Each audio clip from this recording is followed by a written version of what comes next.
ఒక ఉపనిషత్ కథని వాడుతున్నాడు ఇక్కడ దుర్యోధనుడు. ఏమిటంటే, ఒక పిల్లి తన జీవితకాలంలో ఎన్నో పాపాలు చేసి హరిద్వార్ చేరి అక్కడ గంగలో స్నానం చేసి చేసిన పాపాలన్నీ కడుక్కుందాం అని అనుకుంటుందంట. అలాగా గంగలో కూర్చొని కొంగజపం చేసుకుంటూ అక్కడ ఇంకా పూర్తిగా పునీతురాలయ్యి ఇక కేవలం పళ్ళు పలహారాలు గడ్డి మాత్రమే తింటూ అక్కడే బ్రతుకుతూ ఉంటుంది ఆ పిల్లి. అది చూసి నిర్ఘాంతపోయిన ఎలుకలు, నిర్ఘాంతపోయిన పక్షులు అన్నీ వచ్చి పిల్లిని అడుగుతాయి, ఏమి పిల్లి నీ ప్రవృత్తి ఏమిటి, ఎలకలని వీటిని వాటిని పట్టుకు తినే ప్రవృత్తి, అలాంటిది అవన్నీ వదిలేసి గంగలో మునిగి రోజు నువ్వు జపము తపము చేస్తున్నావు,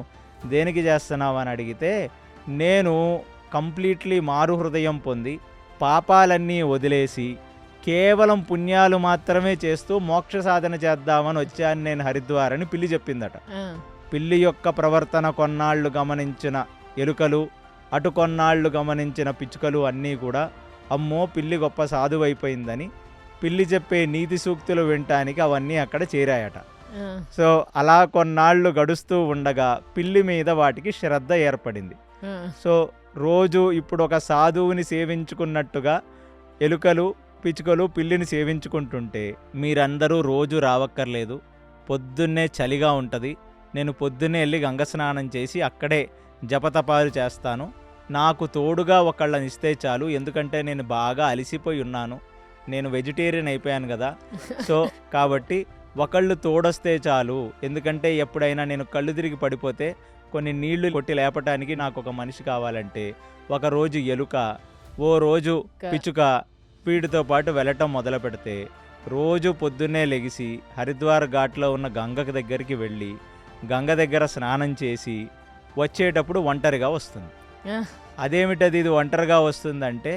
వచ్చిన పిచ్చుక ఎగిరిపోయిందని, వచ్చిన ఎలుక పారిపోయిందని చెప్తుంది.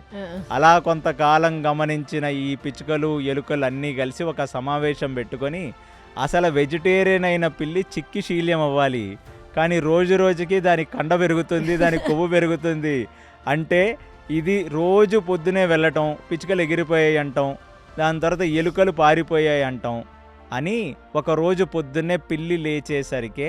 అవన్నీ అక్కడి నుంచి దుకాణం సర్దేసి పారిపోతాయి. పిల్లి యొక్క అసలు రూపాన్ని తెలుసుకొని, ఈ పిల్లి కథలో పిల్లి నువ్వే ధర్మరాజా, లోకం మొత్తానికి నువ్వు పరమసాత్వికుడు అని పరమధర్మాత్ముడు అని నమ్మిస్తున్న పిల్లి లాంటి వాడివి తప్ప లోపల నువ్వు ఒక పిరికి పందవి, ఆ మాటికి వస్తే నువ్వు మహానీచుడివి పిల్లిలాగా